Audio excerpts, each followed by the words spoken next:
Here's my traffic jam review of this 360 spherical super duper camera that does full 360-degree photos with a single press of a single button here.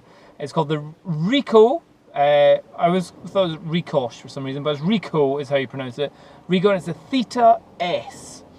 And it is an incredibly simple thing. I think it's made for idiots to be able to use. There's literally, you've got the power button, the button for Wi-Fi, you press on or off, and then you've got a button for doing video or photos. And I've had this for about a month now, and here's my review of what I think about it. So as I say, this is pretty much made for an idiot, but not in a bad way. It's idiot proof, I think is the way to describe it. You literally, in fact I'm going to do one right now. I turn it on, you've got the lights on, the light saying it's camera, the light saying it's power. If I press the button here, it's taking a photo. Done, 360-degree photo there. And if I want to do video, I press the button on the side to do the video. And now, if I, hold on, press that. Now I'm doing a video in a 360-degree mode. And the cool thing is, if I turn the camera around, I also turn around in where I am in the shot. So that's kind of interesting. Now, that's all good. It takes pleasant photos. It manages to merge the sides quite well. Strangely, if you hold it so that the dot is pointing towards you where you'd have your thumb normally, that is the bit where it splits in half, strangely. So this bit is where I'm split in half. So if I press stop by pressing the button, idiot proof for me, put it to photo, and if I press photo, my face is the one which is on either side of the shot when it's straight. There's a single straight image. But you'll notice there's no digital display, there's nothing telling you how many photos you've taken or how many photos you can still take, or when the memory card is getting full or when the battery is dying. There's pretty much nothing to tell you any information whatsoever. So you've got to have this pretty much permanently linked up to your phone or onto your computer for you to do it. And when it does fill up with the photos, you've got to delete them all off. There's not like a case where you can take the memory card out or anything like that. This is a singular memory item thing. And when you first get this, the first photos you do, you're like, wow, that's amazing. Oh, that's so cool. That's quite interesting. But the novelty wears out, and it wears out after about, I would say, 4 or 5 photos.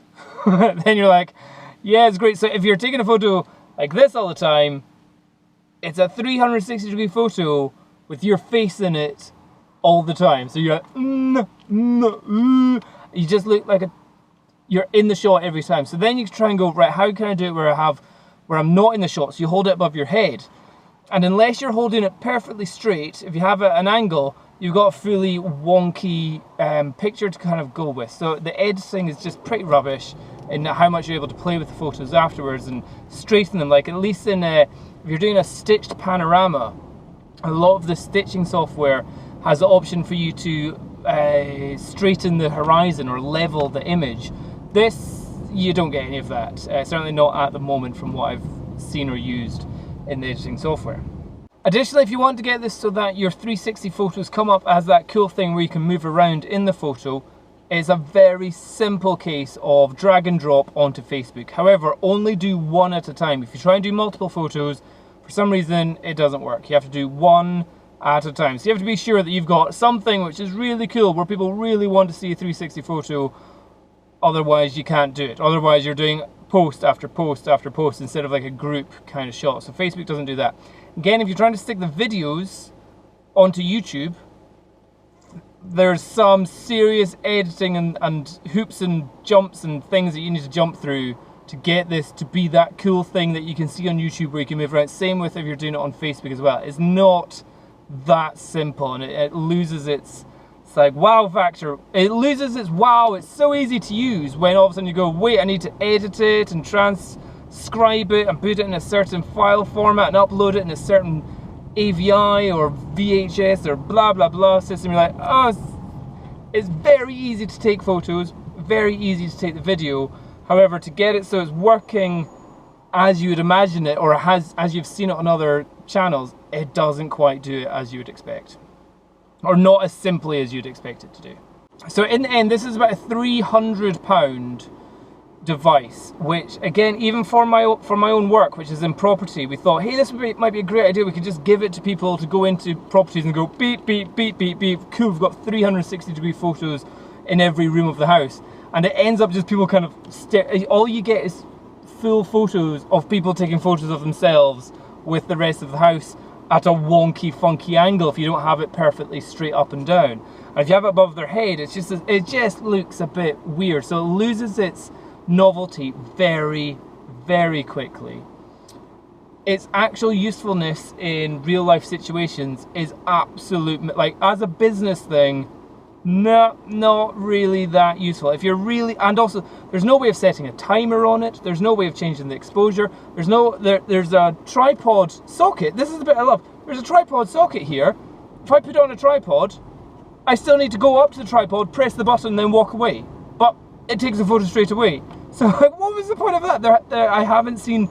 There's no like timer setting for this where you can do it via your phone or anything like that. So it's just like, that's useful. Oh wait a minute, no it's not.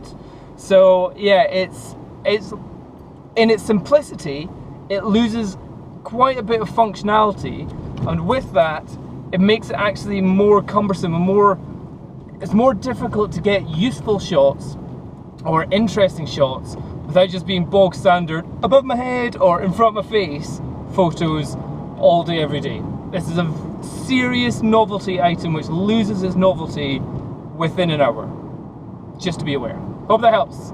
If you're thinking of getting one of these 360-degree cameras, definitely try and figure out why you would need it, what you think it would look good for, and like, just, I can't see any reason for using it at all. It's just not proving interesting or creative or anything. Apart from the 1 or 2 posts a week that you do of a 360 photo, it's not that cool.